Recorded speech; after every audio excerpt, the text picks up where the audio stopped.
গাজা ইস্যুতে ইরানে বৈঠক করলেন প্রতিরোধ বলয় নেতারা। যুক্তরাজ্যের লক্ষ্যবস্তুতে সরাসরি হামলার হুমকি রাশিয়ার। ইসরায়েলি নারী সেনাদের কিভাবে বন্দী করে হামাস যোদ্ধারা, ভিডিও প্রকাশ্যে। আলোচনায় দুর্ঘটনায় নিহত ইরানি প্রেসিডেন্টের স্ত্রী। 7ই অক্টোবর থেকে আটক আছে এক ইসরায়েলি কমান্ডার, জানালো হামাস। ফিলিস্তিনিকে স্বীকৃতি দিয়েছে 143 দেশ। সবশেষে জানবেন, হানি ট্রাপের শিকার হয়েই খুন হন এমপি আনার। গাজা ইস্যুতে ইরানে বৈঠক করলেন প্রতিরোধ বলয় নেতারা। হামাস প্রধান ইসমাইল হানিয়া সহ ইরানের নেতৃত্বাধীন প্রতিরোধ বলয়ের নেতারা ইরানের রাজধানী তেহরানে এক বৈঠকে মিলিত হয়েছেন। বৈঠকে তারা গাজা যুদ্ধ বিষয়ে আলোচনা করেন।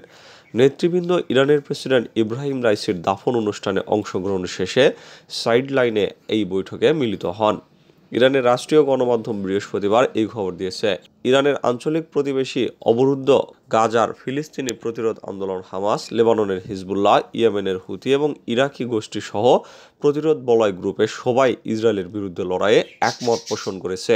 ইরানের রাষ্ট্রীয় সম্প্রচার মাধ্যম IRIB জানিয়েছে, তারা গাজার রাজনৈতিক, সামাজিক ও সামরিক অবস্থা এবং আল-আকসা খাদ্য সরবরাহ কার্যক্রম ও প্রতিরোধ যোদ্ধাদের ভূমিকা নিয়ে আলোচনা করেছেন। খবর প্রকাশ বৈঠকে সিদ্ধান্ত হয় যে পূর্ণ বিজয় না হওয়া পর্যন্ত গাজায় প্রতিরোধ ও লড়াই চলবে। এতে আঞ্চলিক সকল প্রতিরোধ গোষ্ঠী এবং ফ্রন্টগুলো সহায়তা করবে।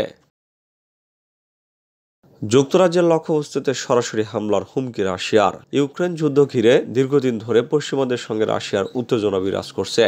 সম্প্রতি পশ্চিমা কয়েকটি দেশের নেতাদের হুমকি ধমকির জোরে এই উত্তেজনার পারদ আরও বেড়েছে। এবার ইউক্রেন রাশিয়ার ভূখণ্ডে হামলা চালাতে ব্রিটিশ অস্ত্র ব্যবহার করলে যুক্তরাজ্যের লক্ষ্যবস্তুতে হামলার মাধ্যমে প্রতিশোধ নেওয়ার হুমকি দিয়েছে রাশিয়া।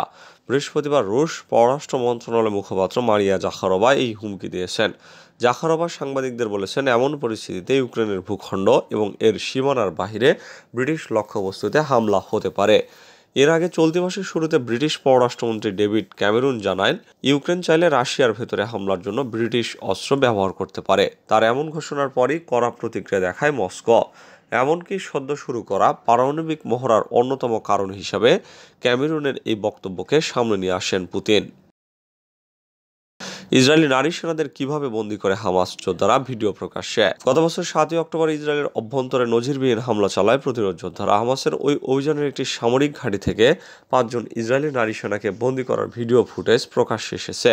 জিম্মি হিসেবে আটক এইসব সেনার পরিবার অনুমতি দেওয়ার পর বুধবার ইসরায়েলের একটি প্রচারণা দল এই ভিডিও প্রকাশ করে।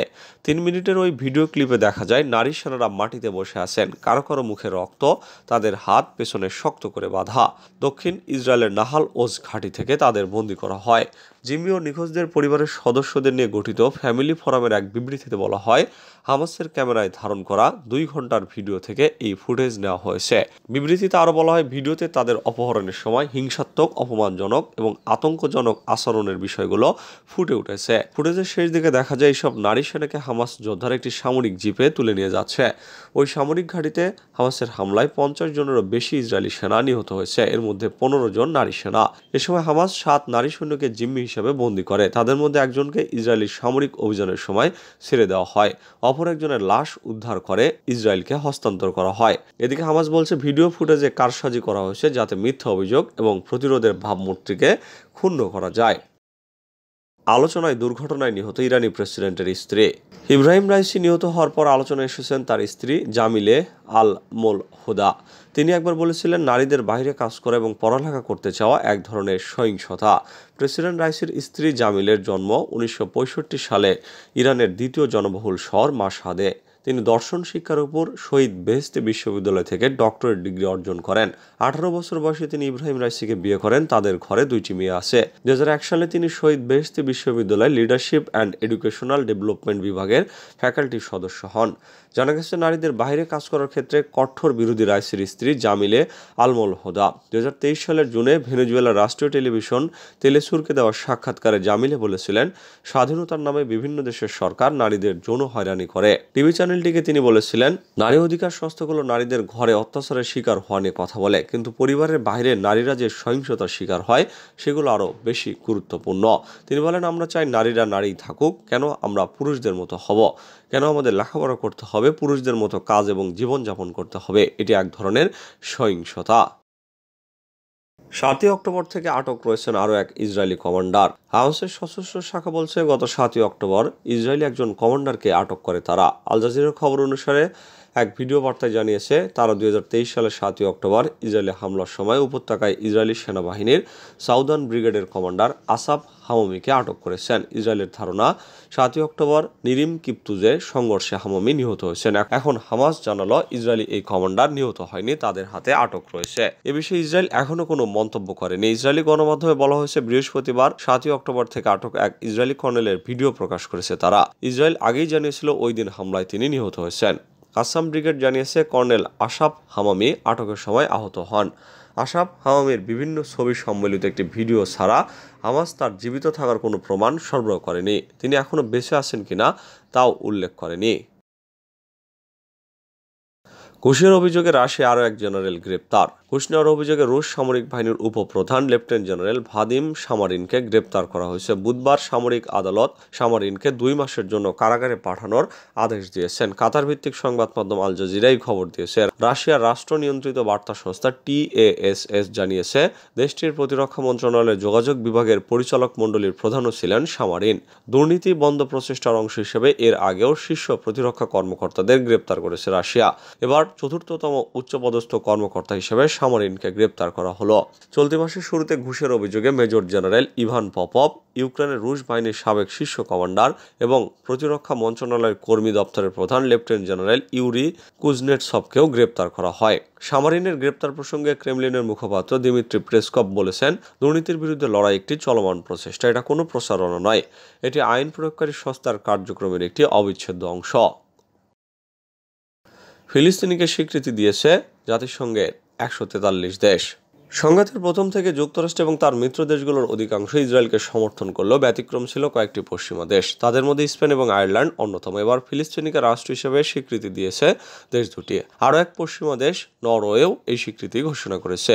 কাতার ভিত্তিক সংবাদ মাধ্যম আল জাজিরার প্রতিবেদনে বলা হয়েছে, বিভিন্ন সময় বিশ্বের 143টি দেশ ফিলিস্তিনিকে রাষ্ট্র হিসেবে স্বীকৃতি দিয়েছে। 1988 সালের 15ই নভেম্বর প্রথম ইন্তিফাদার শুরুতে প্যালেস্টাইন লিবারেশন অর্গানাইজেশনের চেয়ারম্যান ইয়াসির আরাফাত ফিলিস্তিনিকে একটি রাষ্ট্র হিসেবে ঘোষণা করেছিলেন, যার রাজধানী ছিল জেরুজালেম। আলজেরিয়ার রাজধানী আলজিয়ার্স থেকে ওই ঘোষণা দিয়েছিলেন ইয়াসির আরাফাত। আর প্রথম দেশ হিসেবে আলজেরিয়াই আনুষ্ঠানিকভাবে ফিলিস্তিনিকে স্বীকৃতি দেয়। হানি ট্র্যাপের শিকার হয়েই খুন হন এমপি আনার। পশ্চিমবঙ্গের নিউ টাউনে হত্যাকাণ্ডের শিকার হওয়া ঝিনাইদহ 4 আসনের এমপি আনোয়ার আজিম আনারকে কিভাবে ভারতে খুন করা হয়েছে সে বিষয়টি নিয়ে তদন্ত করছে বাংলাদেশ ও ভারতের গোয়েন্দা সংস্থাগুলো। কোন কৌশলে তাকে ভারতে নিয়ে যাওয়া হয়েছে, খুন করা হয়েছে এবং কিভাবে মরদেহ গুম করা হয়েছে সেই সব তথ্য বের করার চেষ্টা চালানো হচ্ছে। এর মধ্যে ভারতের কলকাতা ভিত্তিক একটি সংবাদ মাধ্যমে দাবি করা হয়েছে, এমপি আনারকে হানি ট্র্যাপে ফেলে অর্থাৎ তরুণীর মাধ্যমে লোভ দেখিয়ে কলকাতায় নিয়ে গিয়ে খুন করা হয়েছে।